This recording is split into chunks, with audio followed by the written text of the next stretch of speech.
as a leader, how do you think about fostering the Ferrari culture in China?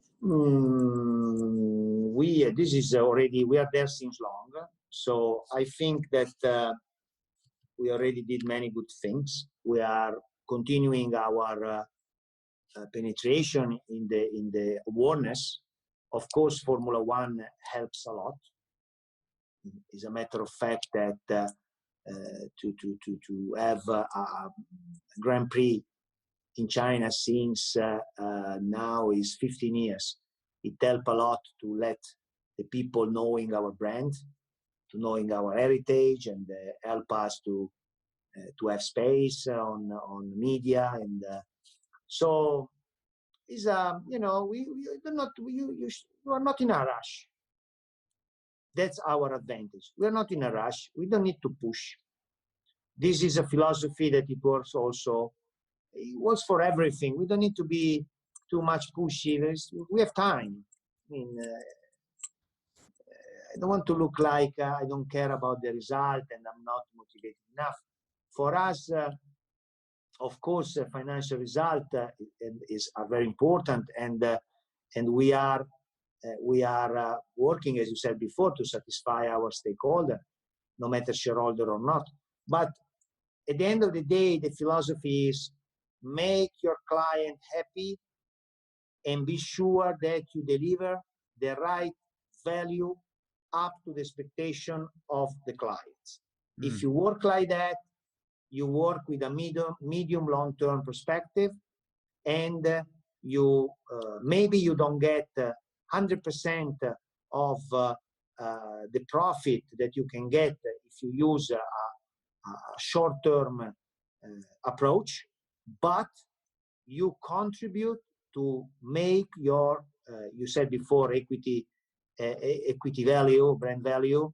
You build up more and more your brand value and your equity value, because we believe that that is the real value of the company. It will be easier to come along, I would say something that, you know, if you put it on the first page, they will fire me. But it will be easy to come along with a very low price Ferrari of, say, half price of today and sell thousands and thousands of cars.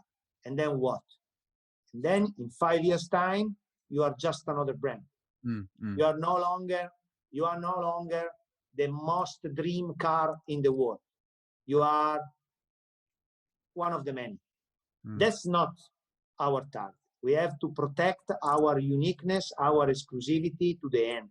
As I said before, for me, the key point that sometimes this is true. It's not easy to let the Chinese consumer aware of it. We are when you buy a Ferrari, you buy it for the rest of your life. You're not buying a car for the next 3, 5, 8 years. Yeah. You buy it, and you will always be a Ferrari driver, a Ferrarista, no matter what. But what do you think it is about the philosophy of we don't need to rush? We just don't really need to rush. We don't need to push.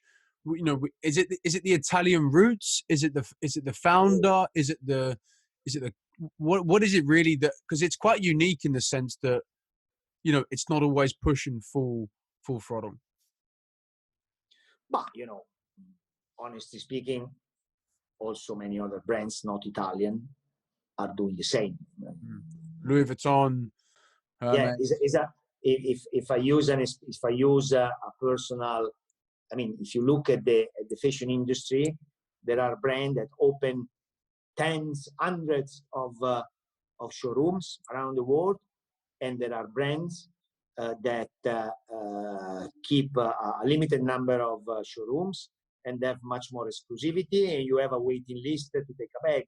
So on this, I would say, business model wise, we are not completely unique.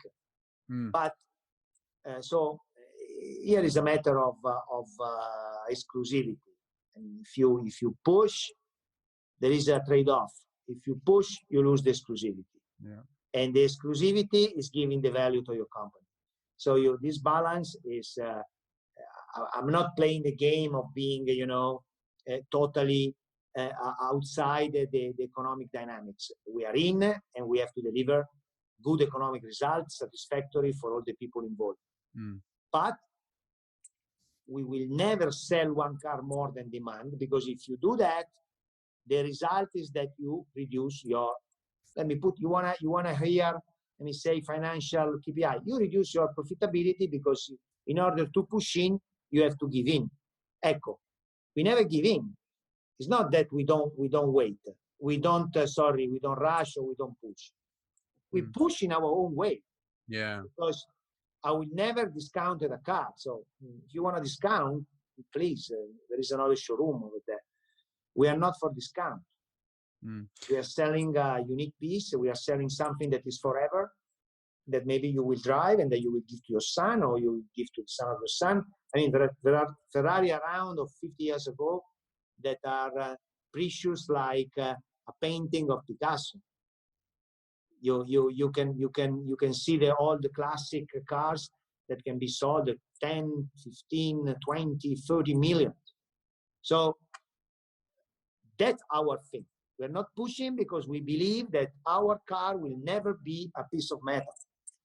And so if you want to follow that philosophy, you must be consistent, Yeah. What is your biggest... It's not a state of mind, just to be clear. It's not a state of mind. It's simply a very rational,